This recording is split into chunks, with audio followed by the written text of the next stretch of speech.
Voilà, bonjour et bienvenue à ce webinaire. Aujourd'hui, jeudi 4 décembre, le sujet touche un sujet qui se développe depuis plusieurs années et qui est de plus en plus une réalité dans toutes les organisations.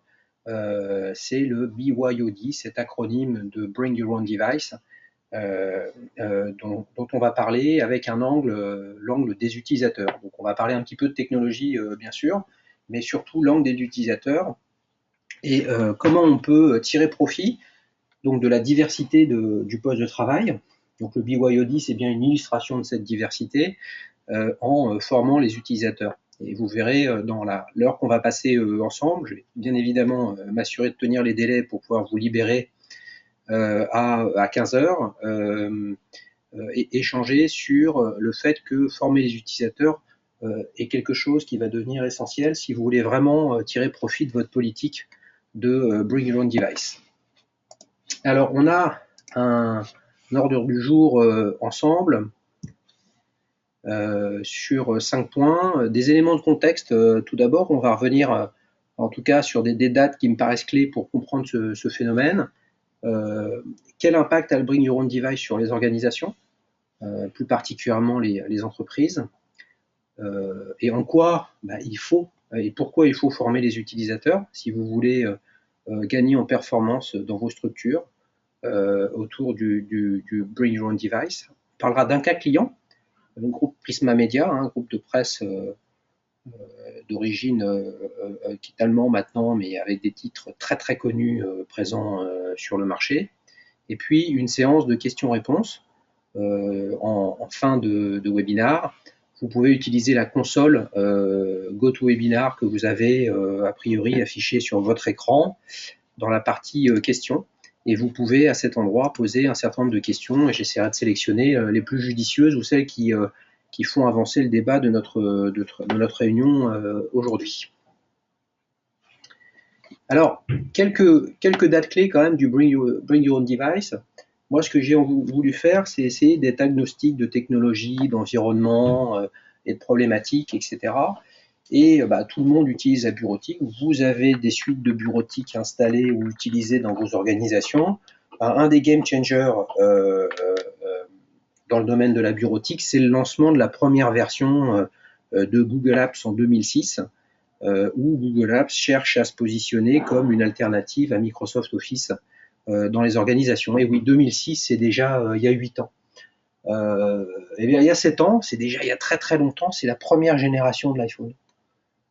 Pour celles et ceux qui s'en souviennent, avant l'iPhone, le sujet c'était les iPac de HP, c'était BlackBerry, c'était Palm Pilot, etc. On a l'impression que c'est la préhistoire, ça l'était fondamentalement. Et l'arrivée du premier iPhone a révolutionné les usages au départ des consommateurs. Et puis on voyait bien que tout le monde préférait accéder à ses emails professionnels avec une solution tactile. Et on voit bien ce qui s'est passé derrière avec l'avènement des Android, la chute, on ne peut pas le dire autrement, malheureuse certes pour BlackBerry, mais qui est fondamentalement avérée. Et la différence entre un BlackBerry de l'époque et le premier iPhone, c'était simplement que l'usage n'était pas le même et le potentiel pour l'utilisateur dans sa joie de vivre technologique et dans ce qu'il peut faire à titre professionnel, évidemment, n'avait rien à voir. 2009, il y a 5 ans, lancement de l'iPad première génération. Pareil, un peu d'histoire derrière. Microsoft avait lancé un PC tactile il y a quasiment 15 ans maintenant, qui n'avait pas trouvé bonheur. Là, on est dans une rupture d'usage qui vient d'Apple à nouveau avec la performance qu'on connaît, même si d'ailleurs les derniers chiffres de vente de l'iPad ne sont pas extraordinaires. Simplement derrière, ça a été les surfaces, ça a été Windows 8, ça a été tous les constructeurs de l'écosystème Microsoft qui s'y sont mis. 2011, le lancement de Microsoft Office 365, donc la version cloud de Microsoft. Alors cloud, entendons-nous bien, je ne sais pas, j'ai vu la liste, il y a a priori des gens très pointus sur le sujet. Office 365, c'est une couche applicative et une couche de service, mais fondamentalement, on peut aujourd'hui travailler sur Excel, Word, PowerPoint online, donc sans avoir de solution installée, peut-être pas avec les niveaux de performance d'une version comme Office 2013 par exemple, qui est installée sur un poste de travail, mais en tout cas, on commence à y tendre, et là on voit la notion de, non pas de device, mais de software. Donc on peut utiliser en ligne un logiciel que l'on veut, alors que la software policy de l'organisation nous demanderait d'en utiliser un autre. 2013, c'est également le lancement d'Adobe Creative Cloud. Hein. Je ne présente plus Adobe, mais moi ce que j'en pense, c'est qu'aujourd'hui, pour des équipes marketing, de communication, etc., Adobe Creative Suite, qui s'appelle Creative Cloud, lorsqu'elle est payée en ligne, c'est de la bureautique, ni plus ni moins.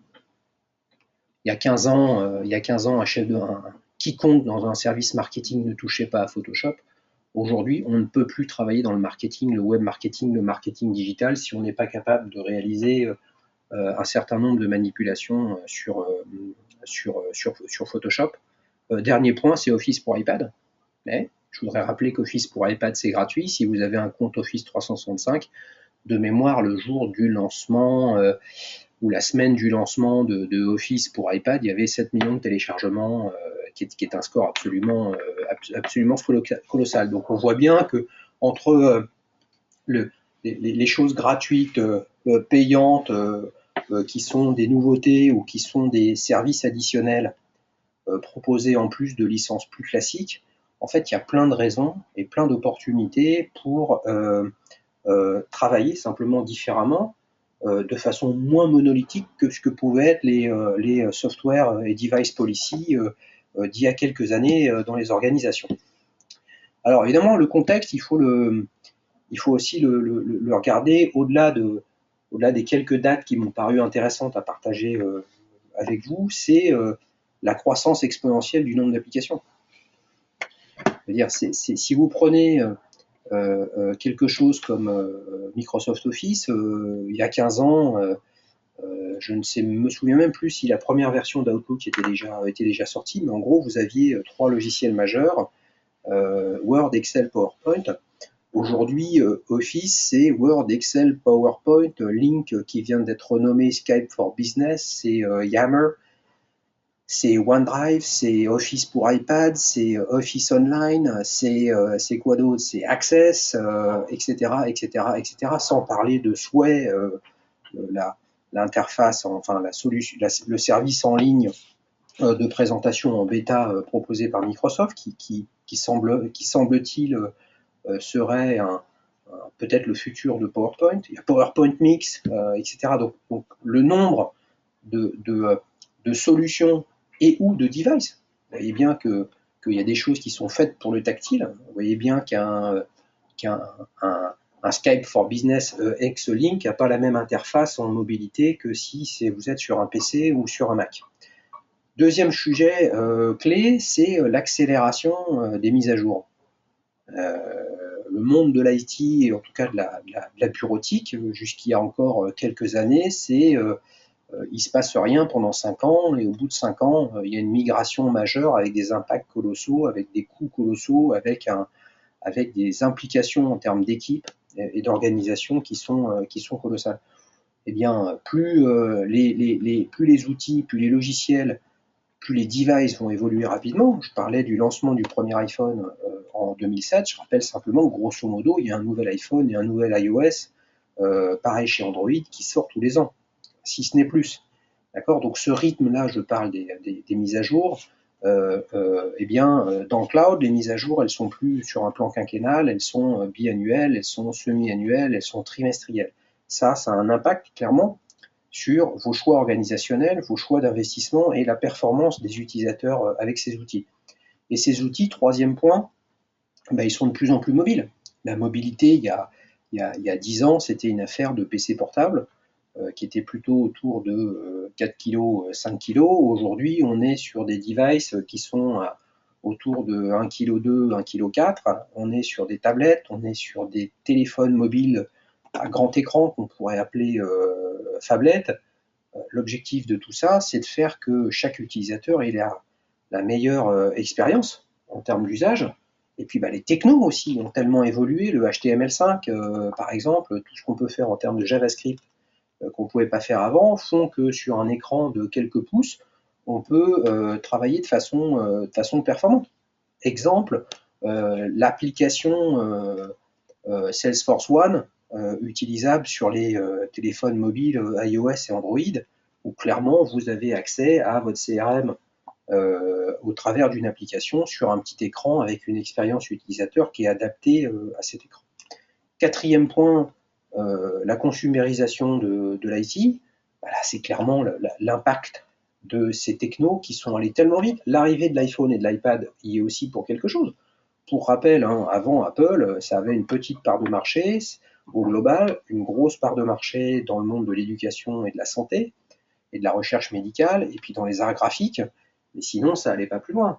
D'accord. Donc ce qui a amené une solution tactile, l'iPhone, et puis après tout ce qu'a fait Google avec Android, c'est d'apporter des solutions en termes de user experience, d'ergonomie et de fonctionnalité pour des usages personnels extraordinaires. Donc il y a quelques années, il y a 3-4 ans, chacun d'entre nous, d'entre vous, pouvait utiliser des super solutions à titre personnel, et puis quand on se retrouvait devant son poste de travail professionnel, avec une technologie qui n'était d'abord pas dans le cloud, à peu de choses près, donc designée de façon un peu old school, et puis avec une date de péremption qui était quasiment dépassée, c'est-à-dire au quotidien utilisé, j'imagine que certains d'entre vous sont encore sur Windows XP, malgré toutes les annonces et les mises en garde faites par Microsoft. Windows XP aujourd'hui à utiliser par rapport à ce que tout un chacun peut utiliser à titre personnel, c'est pas facile à vivre au quotidien, et je pense que vos salariés attendent de vous de les tirer vers le haut avec d'autres technos. Et si vous n'allez pas dans ce sens-là, et donc vous n'allez pas dans le sens du bring your own device, simplement ils vont décider de le faire eux-mêmes. Et puis le dernier point, on peut pas nier, c'est la génération Y qui arrive massivement dans les entreprises, et là vous avez des utilisateurs qui sont beaucoup plus au fait de ces technologies qui sont récentes, probablement moins, comment pourrais-je dire, moins dociles sur l'application de procédures que vous pourriez avoir. Et donc le sujet, c'est soit vous mettez en place du bring your own device, ou alors ils vont faire avec leurs moyens. Je voudrais rappeler que la bande passante consommée dans les entreprises, c'est un vrai sujet, et que blacklister des sites de vidéos comme YouTube ou Dailymotion, je ne vais pas dire que ça ne sert plus à rien aujourd'hui, mais si vos utilisateurs ils ont un iPhone dans leur poche, un BlackBerry avec un grand écran, ou un Android X, Y ou Z de chez Samsung ou LG, ça leur fait une belle jambe que vous ayez une solution de surf control contre YouTube, parce qu'ils vont quand même y aller. Donc ça ne changera absolument rien sur leurs usages et ce qu'ils vont aller y chercher. Donc derrière cet acronyme de Bring Your Own Device, en fait, c'est pas que ça dont on parle, c'est quelque chose de plus vaste. C'est le Bring Your Own Device, là, on parle de matériel, donc grosso modo de format d'écran plus ou moins tactile, et puis on va jusque BYOS, c'est-à-dire Bring Your Own Software. Et donc, si on prend l'exemple de la messagerie, à partir du moment où une messagerie elle est hébergée dans le cloud sur Office 365, sur Google Apps, sur je sais pas, ou sur d'autres solutions, là clairement la question du logiciel qui est utilisé se pose pas forcément. Mais d'un autre côté, la messagerie dans le cloud, ça veut dire aussi que si vous êtes pure player Microsoft, vous pouvez être dans une configuration où vos utilisateurs utilisent au quotidien Outlook 2010 ou 2013, mais peuvent aussi utiliser Outlook Web App. Donc quelle est votre politique là-dessus? Vous ne pouvez pas bloquer l'accès à un site en ligne. Vous pouvez certes le faire d'un point de vue technique, mais quel est le sens à partir du moment où c'est en cloud? Et donc si maintenant vous prenez le problème côté utilisateur, la question qui va se poser, c'est que l'ergonomie de Outlook Web App, c'est pas du tout la même que celle de Outlook 2010, qui elle-même n'est pas du tout la même que Outlook 2013. Donc comment apporter des éléments, des informations, de la pédagogie qui font que vos salariés, en fonction de leur choix, leur choix d'usage, faire qu'ils soient les plus performants. Là, j'ai pris le cas le plus simple. Il y a un cas qui est, entre guillemets, plus compliqué, c'est qu'il y a un certain nombre d'entreprises, au final, il y a quand même beaucoup de bruit sur ce sujet-là, avec peu d'infos de façon très concrète, qui décident de passer sur Google Apps. Mais une entreprise qui passe sur Google Apps, aujourd'hui, dans quasiment 100% des cas, elle passe sa messagerie qui était sur des serveurs Exchange vers des serveurs dans le cloud de Google. D'accord? Mais la même entreprise, elle peut très bien rester sur Outlook avec ses serveurs IMAP, POP et SMTP de sa messagerie qui vont pointer sur des serveurs de Google. Donc ça veut dire que d'un côté, l'utilisateur il va continuer à faire sa vie sur Outlook, puis de l'autre côté, s'il veut accéder à ses messages en ligne, il va aller sur Gmail. Et alors là, les différences d'ergonomie entre Gmail et Outlook, elles sont absolument astronomiques.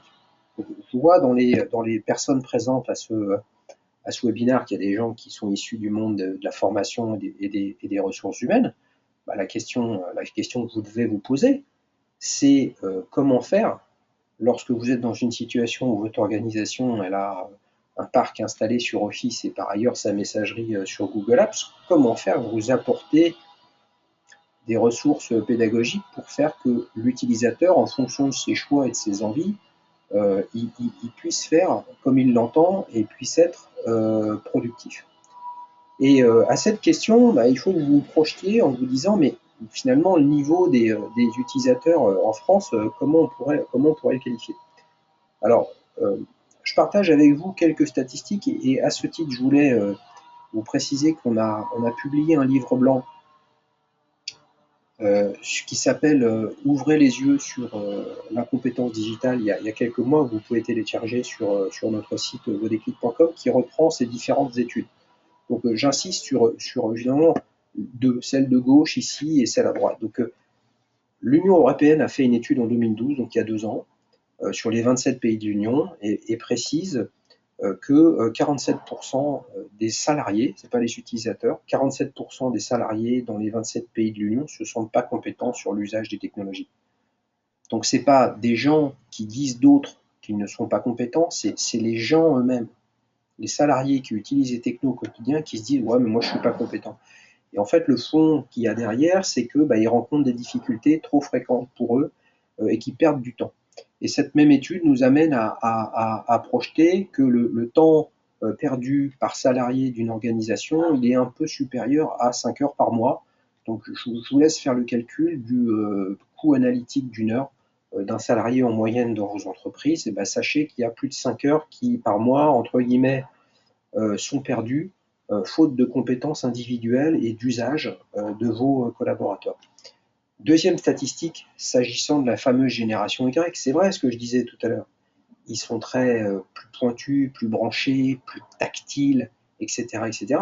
Ça ne change pas que leur compétence sur des usages professionnels est absolument dramatique, puisque les 2 tiers des étudiants qui vont à l'université en France, donc après le bac, en licence, année 1, 2, 3, année 1, 2, pardon, sont dans une situation où ils doivent passer un certificat qui s'appelle le certificat informatique et internet C2I et qu'il y en a les 2 tiers qui échouent.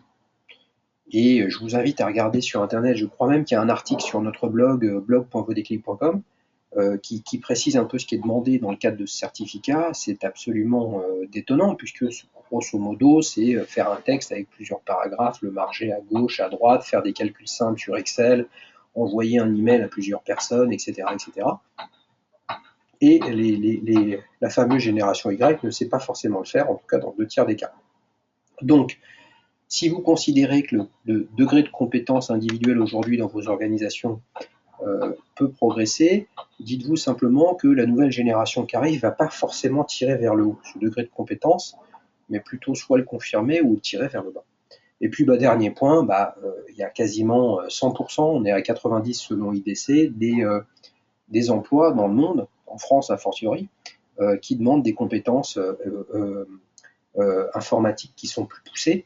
Et là, le sujet que je ne traiterai pas aujourd'hui, c'est la transformation digitale. Je veux dire, dans le transport, les chauffeurs routiers ont besoin d'utiliser des technos par rapport à leur tournée.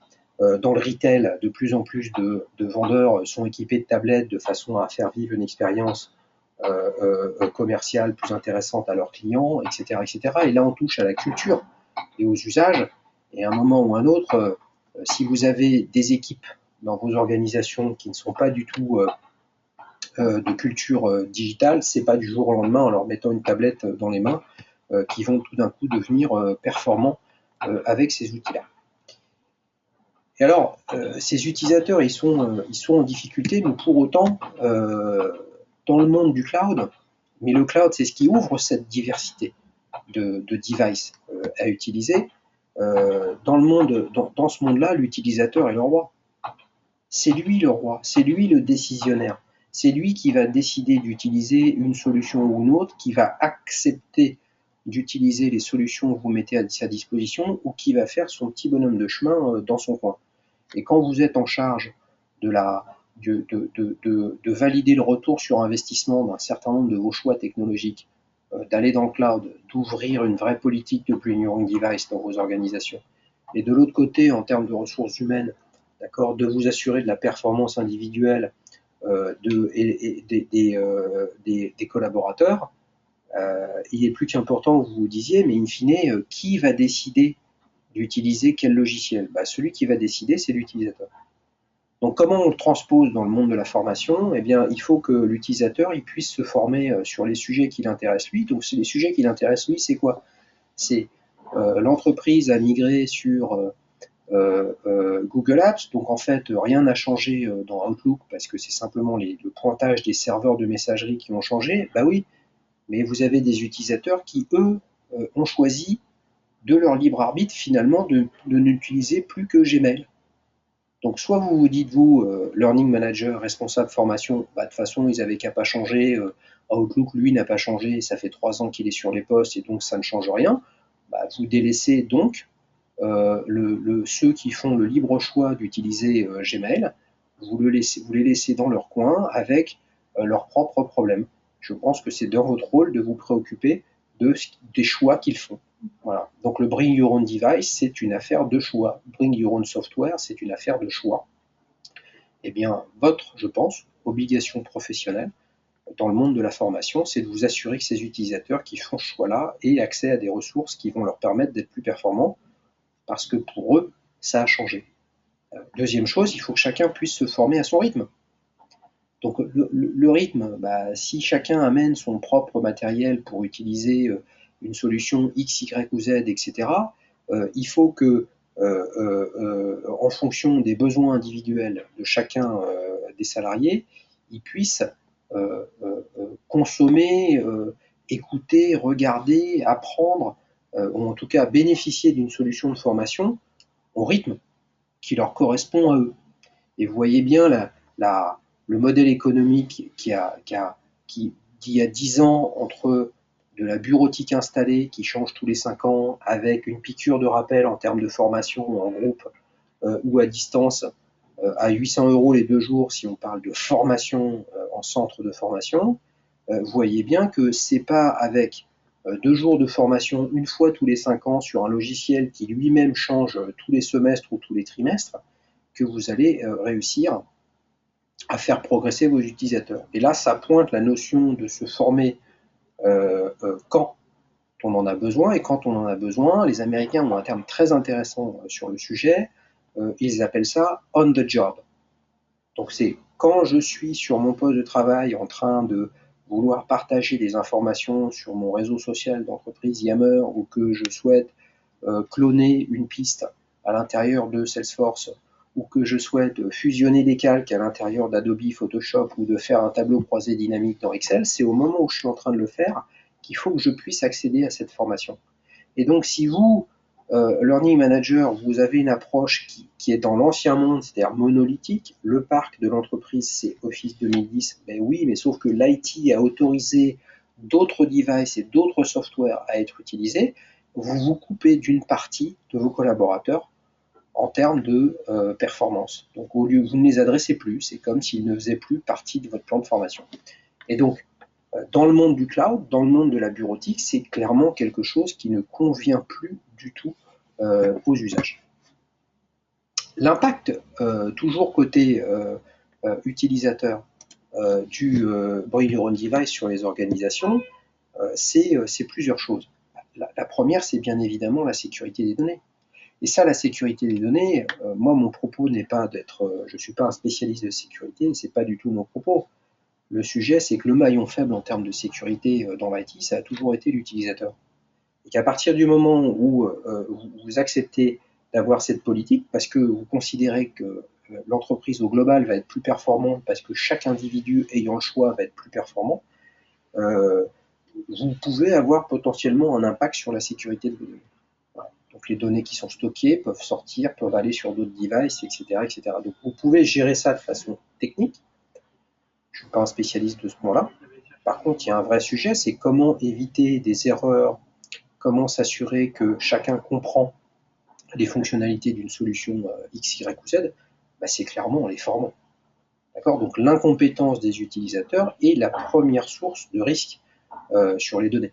Et ça, évidemment, les coûts directs et indirects sont non négligeables parce que la façon d'acheter ces technologies, la façon de les monitorer, la façon d'autoriser ou non des accès via tel ou tel device, bah, ça a des coûts qui sont directs. Et puis ça a des coûts indirects en termes de temps passé qu'il faut absolument gérer. Ça a un impact aussi sur l'organisation du helpdesk. Si on part du principe que le helpdesk est là pour s'assurer d'un certain nombre de missions sur la sécurité, la gestion du réseau, les imprimantes, les mises à jour, etc., etc., et que de l'autre côté, le helpdesk n'est pas là, ce qui est plutôt le cas de la plupart des organisations, pour se préoccuper des problématiques d'usage des utilisateurs, bah, je veux dire, ouvrir du multi-device ou bring your own device dans votre organisation, c'est de fait vous retrouver à avoir à gérer des appels que vous n'aviez pas avant. C'est-à-dire que si je peux accéder à mes emails professionnels avec mon téléphone, le jour où ça ne marche plus sur mon téléphone, je vais appeler le service helpdesk, et le service helpdesk, lui, il ne peut pas connaître tous les téléphones ou toutes les marques ou tous les devices qui sont utilisés par les salariés. Donc la question qui va se poser, c'est pourquoi tout d'un coup je n'arrive plus à envoyer un email, etc., etc., sur mon téléphone. Il y a peut-être des raisons techniques liées au serveur de messagerie, etc.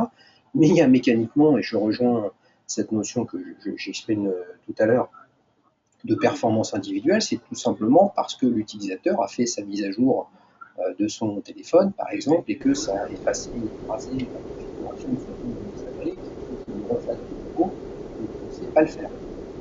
Ça devient un appel parasite qui a un coût, et ce coût, bah, c'est un impact sur l'organisation du helpdesk, et c'est un coût indirect que je décrivais juste avant. Quatrièmement, c'est ça reflète une diversité extrêmement importante sur la diversité des usages et des façons de faire. Si on prend par exemple, c'est une belle illustration, la prise de notes. Vous pouvez être dans une entreprise qui a fait le choix d'Office 365 avec une solution très performante qui s'appelle OneNote, et de l'autre côté, avoir des salariés X, Y ou Z qui décident de leur libre arbitre d'utiliser Evernote dans sa version gratuite. Qu'est-ce que vous pouvez y faire là-dessus? Pas grand-chose, ça va être difficile. Par contre, si vous ne pouvez pas y faire grand-chose en termes de choix individuels, du moment que le salarié est performant, ce que vous pouvez faire par contre, c'est de vous assurer qu'en plus d'avoir des formations sur OneNote, pour être performant sur OneNote, bah, il puisse en avoir sur Evernote. Et ça, je prends cet exemple avec OneNote, mais ça pourrait être aussi sur la gestion de projet avec Basecamp. Et des projets comme ça, on peut en avoir beaucoup. Donc vous voyez bien l'explosion des usages qui existent, l'explosion des solutions qui existent dans les versions bureautiques, et l'explosion des alternatives qui sont proposées parfois gratuitement par des éditeurs américains ambitieux, qui sont des alternatives crédibles aux outils que vous achetez. Donc la question du ROI et donc des gains de productivité, elle est clé. C'est faire des gains de productivité avec un coût, c'est intéressant. Il faut faire le ratio et de là, on calcule le retour sur investissement. Donc le cloud au sens large, c'est aussi le fait de passer d'un modèle d'investissement à un modèle de charge Donc le modèle d'investissement, le ROI, vous le calculez sur plusieurs années. Le modèle de charge, vous êtes dans une donne où vous pouvez vous dire, si les gens ne l'utilisent pas ou cette personne n'utilise pas telle fonctionnalité ou tel logiciel, je fais downgrader sa licence. Ouais, c'est possible, mais peut-être qu'il ne l'utilise pas parce qu'elle utilise quelque chose d'autre. Donc vous avez peut-être downgradé d'un côté sa licence, ça ne change pas qu'elle continue à utiliser un logiciel de prise de notes tiers et que la performance de l'entreprise dépend de sa capacité à être productive avec cette solution de prise de notes et pas simplement parce que vous lui avez coupé l'accès à OneNote ou pas. L'impact du Bring Your Own Device sur la formation, j'ai essayé de l'illustrer. Donc avant, vous aviez un écosystème dans vos organisations à peu de choses près. Je ne vais pas dire avant le lancement de Google Apps parce que ça ferait trop d'honneur à ce que fait Google. Google travaille bien sur le sujet, mais ils sont quand même encore loin de ce que propose Microsoft en termes de bureautique. Mais je serais tenté de dire il y a encore 5 ans, l'écosystème d'un poste de travail. Là, je parle de la bureautique, bien évidemment. Je ne parle pas des ERP ou des applications professionnelles. C'était un écosystème unique comme ça. Voilà, un triptyque assez basique. PC, Windows, Office. Somme toute, pour un utilisateur, que ce soit un PC HP, Dell, Samsung, Toshiba, etc., somme toute, c'est pas la question. Donc l'écosystème était simple et donc pour les responsables formation, adresser une population de ce type qui était donc très peu hétéroclite, c'était assez simple. Si je prends le cas d'une organisation qui a 1000 salariés, ça faisait 1000 postes de travail PC avec 1000 licences Windows et 1000 licences Office. Somme toute assez simple pour adresser en termes de besoins. Bien, maintenant, on est dans cette équation-là. Et une sorte de mosaïque. J'aurais pu la rendre clignotante avec un GIF animé. Une sorte de mosaïque multicolore qui bouge tout le temps avec des écosystèmes très éclatés en termes de devices, d'OS et de services en ligne. Et vous voyez bien que mettre en place une politique de formation quand vous êtes sur la partie gauche de votre écran, c'est simple. Ça ne veut pas dire qu'il n'y a pas des enjeux, ça ne veut pas dire que c'est pas compliqué, mais bon, voilà, vous avez une vision claire des besoins potentiels de vos salariés. Quand vous vous placez sur la partie droite de votre écran, eh bien, l'enjeu et la façon de faire pour adresser une demande aussi hétéroclite que ça, eh ben, c'est beaucoup plus compliqué et la façon de faire ne peut pas être la même. Vraiment pas la même parce que vous pouvez vous dire, moi je vais continuer à adresser mon monde PC Windows Office. Oui, mais votre monde PC Windows Office avec le Bring Your Own Device, il est bien plus compliqué à appréhender que celui qui était celui qui représentait vos habitudes quelques années auparavant. Alors, pourquoi former les utilisateurs? Simplement parce que ça présente des bénéfices pour tous les acteurs de l'entreprise. L'utilisateur lui-même, lui, il va pouvoir être dans une donne où, étant donné la diversité d'usage et sa diversité à lui, il peut se former sur ce qui l'intéresse, à son rythme, quand il en a besoin, et puis surtout pourquoi le former en ligne. Après, avec une solution comme Vodéclic ou avec une alternative concurrentielle, ça c'est votre choix. Parce que justement, il peut l'avoir en façon illimitée, 24 heures sur 24, en mobilité, et puis surtout sur son poste de travail, d'où l'expression américaine on the job. Le DSI, lui, son intérêt, c'est que ouvrir petit à petit ou de façon beaucoup plus importante le déploiement, je l'ai appelé comme ça, du Bring Your Own Device, ça va lui faciliter la vie. C'est-à-dire que ça ne sert à rien de proposer à vos salariés d'utiliser les technos qu'ils veulent si au final ils sont moins performants sur les technos qu'ils ont choisis. Autant leur imposer d'utiliser les technos que vous, DSI, vous avez choisis. Donc ça a un impact sur la réussite d'une migration, ça a un impact aussi sur l'optimisation du support utilisateur. Et puis le bout du bout, c'est quand même une affaire de TCO. C'est quand même une total cost of ownership par poste de travail. C'est que si vous vous dites, demain, si tu veux utiliser ton iPad, tu as qu'à l'utiliser, ça tombe bien, c'est le tien, c'est pas le mien, c'est pas moi qui le paye, c'est pas moi qui le finance. Tout ça, ça a une vertu sur le coût global annuel d'un poste de travail dont vous savez comme moi qu'il est élevé. Les métiers, en général, ils sont dans une donne, ou plutôt les RH, ils sont dans une donne où potentiellement tous les salariés sont formés. Et même s'il y a une réforme de la formation professionnelle qui a été actée, qui va démarrer en 2005 pour faciliter, pour donner plus de flexibilité sur les choix de formation et notamment sur la façon de faire, la question de l'accès à la formation des salariés, elle est cruciale. Aujourd'hui, nous sommes dans un pays qui dépense des dizaines de milliards dans la formation professionnelle avec peu de gens formés.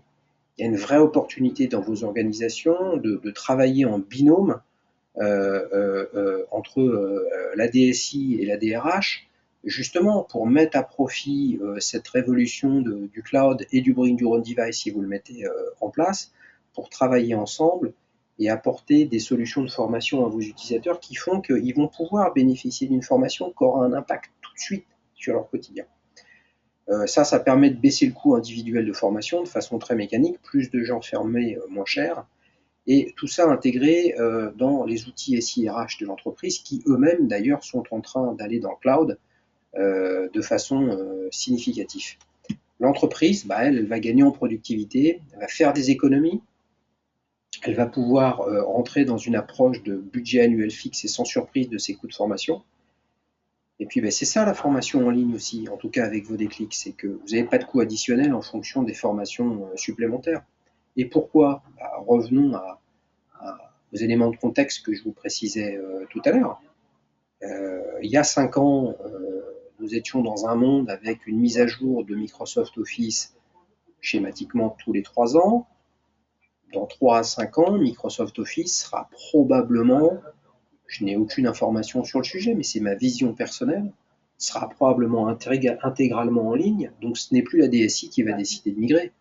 C'est Microsoft qui va informer ses utilisateurs que de nouvelles fonctionnalités, une nouvelle ergonomie vont voir le jour. Donc vous avez plus qu'intérêt dans vos organisations à vous préoccuper du coût et des coûts indirects que ça signifie de ces mises à jour, notamment sur la performance individuelle.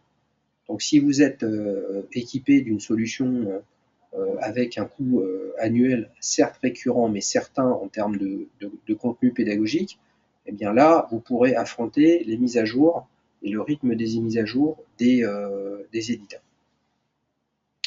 Voilà, on a fini cette première partie de notre webinaire. Ça fait 35 minutes que j'ai démarré, une nouvelle fois avec un peu de retard et je m'en excuse. Il nous reste 15 minutes pour parcourir un cas client que je voulais partager avec vous, qui est le groupe Prisma Media. Alors, Prisma Media, c'est le deuxième éditeur de presse magazine en France. C'est le premier groupe français de presse magazine sur Internet. Comme quoi la presse magazine peut être performante sur Internet. C'est une très très belle illustration.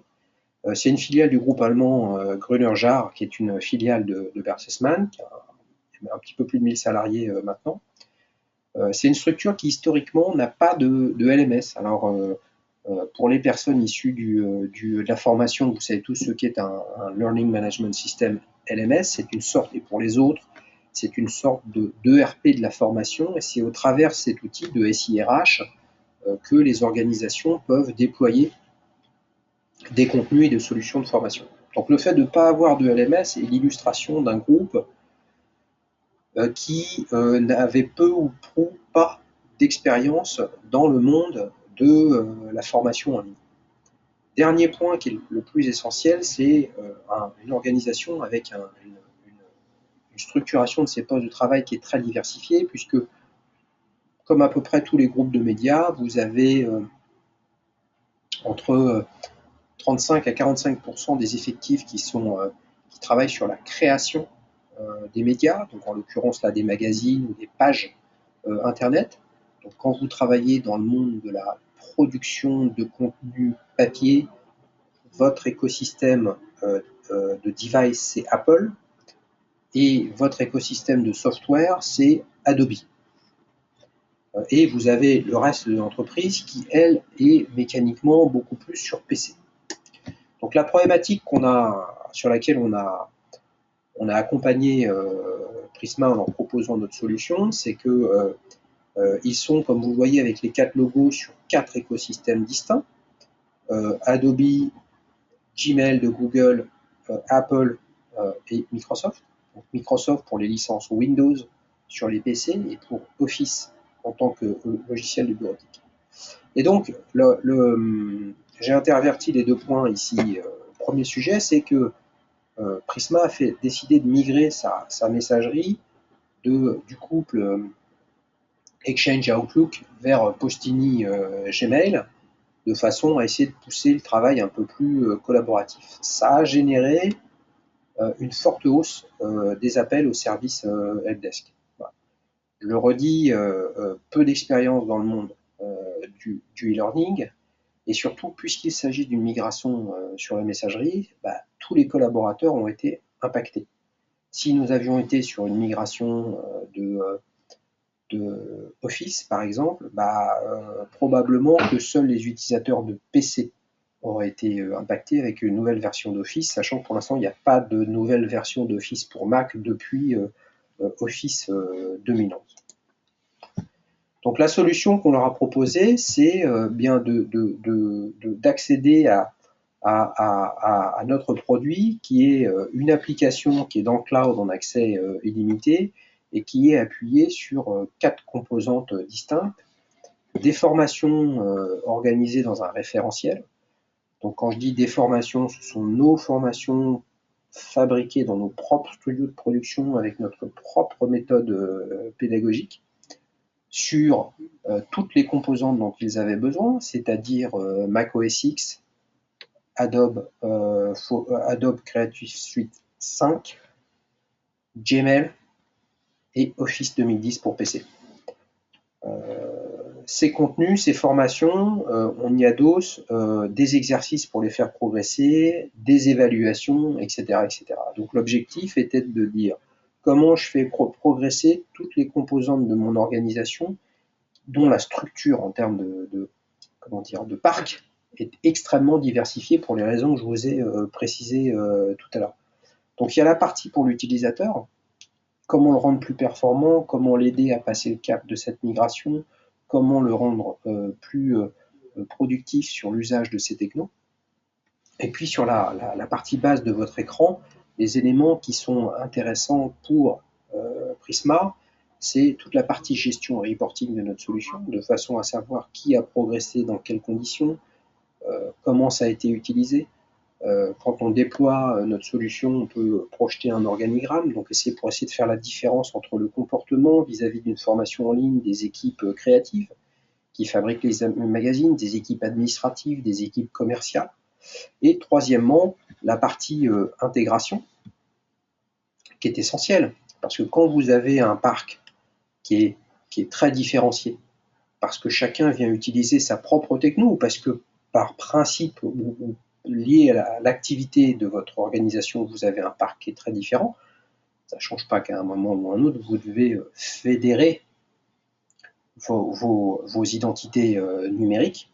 Et donc, on a déployé notre solution au travers, dans un deuxième temps, une connexion avec l'Active Directory de Microsoft qui compile les différents Active Directory de l'organisation. Donc, ce qu'on a proposé et mis en place à Prisma, c'est une licence individuelle Vodéclic pour chacun des utilisateurs, donc les 1000 collaborateurs, 2 solutions distinctes en fonction des horaires de la journée. Ça, c'est quelque chose qu'on propose à nos clients. Donc, schématiquement 9h à 17h, notre plateforme comprenait toutes les formations dont les salariés de Prisma avaient besoin pour pouvoir progresser dans le cadre de leur travail, et de 17h01 à 7h59, en dehors des heures de travail, l'ensemble du catalogue Vodéclic. Donc on a au total plus de 22 000 formations sur à peu près 300 logiciels, et on en a 14 000 en français qui ont été accessibles en dehors des horaires de travail. Au départ, une intégration dans l'intranet de l'entreprise, donc avec l'utilisation d'un connecteur, Et puis, dans un deuxième temps, une intégration au travers de l'Active Directory qui permet, lorsque chaque personne arrive à son poste de travail le matin, allume son poste, saisit son login mot de passe, et bien, ce login mot de passe devient de fait l'identification de cette même personne sur notre plateforme. Cela permet de gagner beaucoup de rapidité pour se connecter sur une solution. Et une solution de formation en ligne comme Codeclic, c'est pas différent de tout logiciel dans le cloud. Si vous devez vous souvenir de l'URL pour aller dans votre navigateur, puis de votre login, mot de passe, etc., c'est comme ça que vous perdez des utilisateurs. Et si vous avez peu ou pas assez d'utilisateurs en utilisant une solution en ligne, vous pouvez vous poser la question de la performance de celle-ci, etc., etc. Donc c'est l'intérêt et de Prisma et d'une autre de s'assurer que le chemin pour accéder à notre solution est le plus rapide possible. Les résultats, on a lancé cette offre en février 2014. 80% des 1000 salariés se sont déjà connectés au moins une fois, avec 50 minutes de formation en moyenne par salarié.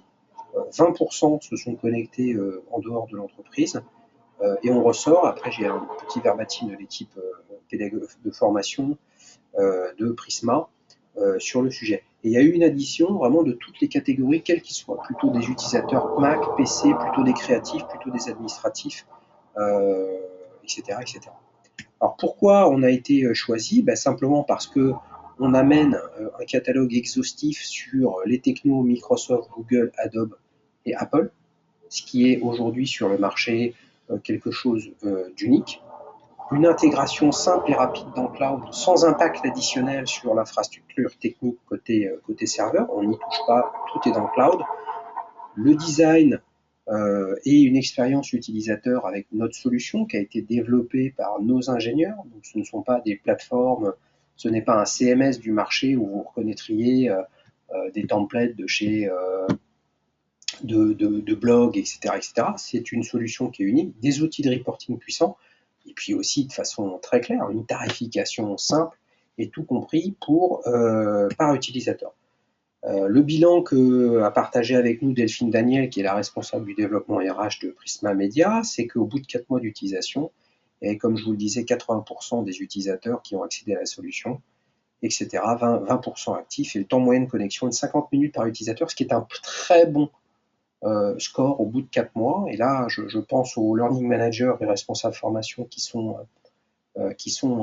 avec nous pendant ce webinaire, qui doivent se dire effectivement c'est un très bon score. Il faut que vous projetiez là-dessus, simplement le coût horaire de formation pour une population aussi importante. Et là, vous vous rendez compte du ROI.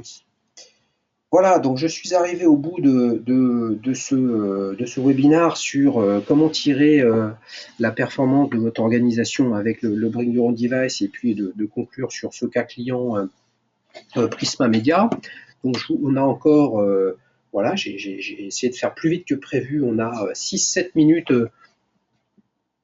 encore à partager avec des questions. Donc je vous invite à utiliser l'interface GoToWebinar, et vous avez une section questions sur la 1, 2, 3, 4, 5, 6e onglet. Voilà, les premières questions arrivent. Je vous remercie d'interagir.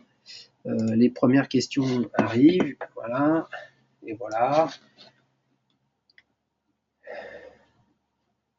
Voilà, une question sur la profondeur. Alors attendez. Est-ce que vous couvrez les versions d'Office sur PC et sur Mac? Alors, c'est une bonne question, oui. Notre catalogue de formation sur Office couvre de mémoire 7 ou 8 versions d'Office. Office 2007, 2010, 2013 sur PC, Office sur iPad et Office 2008 et 2011 sur Mac. Donc on surveille de très près les communications sur les lancements de Office. Il semble qu'il y ait dans le tuyau une future version de Office pour Mac qui sera probablement, c'est ce qu'on a compris, extrêmement proche, si ce n'est totalement équivalente à ce qui est proposé sur PC. Et c'est fort logique puisque l'avenir de ces solutions installées étant d'être intégralement dans le cloud, il faut absolument avoir une expérience utilisateur identique entre un utilisateur PC ou Mac, qui est somme toute la même question du navigateur. Tout le monde a intérêt, et c'est toute la vertu du HTML5, d'avoir une expérience identique entre un navigateur Internet Explorer, Chrome, Safari, Firefox, etc., etc., ou au travers d'un device différent, tablette, phablette ou mobile. Là, j'ai une question. Voilà. Alors, l'un de vous me dit, oui, mais dans le cas de Prisma Media, on n'est pas dans une logique de bring your own device, on est dans une logique de parc qui est très différenciée. Alors, vous avez raison dans un sens, mais la conséquence pour l'organisation est la même. C'est-à-dire qu'au lieu de, souvenez-vous de cette slide que je vous présentais entre l'ancien monde PC Windows Office et le nouveau, avec des OS diversifiés, des logiciels diversifiés, des usages qui sont diversifiés, l'impact pour l'organisation est la même. C'est-à-dire que là où Prisma a probablement plus d'expérience pour gérer cette diversité, simplement, c'est alors qu'ils ont plus d'expérience, ils ont décidé de travailler avec nous autour de notre plateforme. Vous imaginez donc que lorsque votre IT, ou si vous êtes de l'IT, je parle à la personne qui a posé la question, décidiez d'ouvrir cette diversité d'usages, vous voyez bien que vous seriez dans une logique où il faut avancer et proposer une solution de formation en ligne ouverte, accessible à tout le monde et qui couvre, si possible, tous les usages de vos salariés.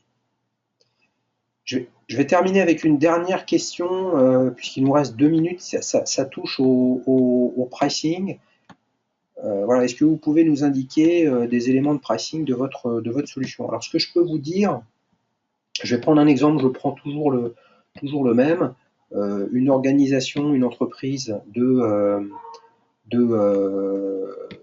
500 salariés, le prix pour notre solution pour que ces 500 utilisateurs y accèdent pendant 1 an est de 30 € par salarié par an, donc c'est un coût pour votre entreprise de 15 000 € à titre de comparatif. Et donc avec ce prix-là, vous avez la mise à jour de notre catalogue et le bénéfice de toutes les nouvelles fonctionnalités qu'on y rajoute, un peu comme si vous aviez des licences Office 365 ou Salesforce. À titre d'exemple, si vous considérez que vous allez sur n'importe quel site internet de formation en présentiel et vous verrez que 2 jours de formation sur Office 2010, ça coûte 800 €, eh bien, avec 15 000 €, vous allez envoyer 18 personnes en formation pendant 2 jours, où elles auront probablement beaucoup de mal dans les semaines ou dans les mois qui suivent de mettre en application ce qu'elles ont appris parce que ce sera il y a trop longtemps dans le passé.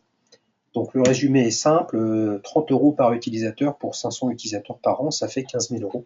Et ça, pour vous, c'est une charge opérationnelle certaine, qui est éligible d'ailleurs à votre plan de formation si vous le souhaitez. Voilà, écoutez, j'ai terminé. Quelqu'un me demande en dernier moment, est-ce que les sources de ce webinaire vont être accessibles? Oui, vous recevrez un email avec 2 remerciements, avec un lien qui vous permettra de regarder ce webinaire à nouveau, et si vous vouliez revenir sur un certain nombre de sujets. Bien évidemment, toutes nos équipes vos déclics sont à votre disposition. Je vous rappelle nos différents livres blancs à télécharger sur notre site internet. Ouvrez les yeux sur l'incompétence digitale, osez votre MOOC d'entreprise, comment réussir sa formation, sa migration sur Office 365 en formant ses utilisateurs, avec un axe sur comment le couple DSI-DRH doit s'entendre pour réussir cette migration sur le long terme. Je vous invite également, si vous souhaitez nous voir, à passer la semaine prochaine, 9, 10 et 11 décembre, à la conférence Le Web à Paris. Et sinon, nous serons présents au Tech Days cette année une nouvelle fois au Palais des Congrès Porte-Maillot à Paris pour vous recevoir et échanger sur vos projets. Je vous remercie beaucoup de votre attention. À très bientôt. Au revoir.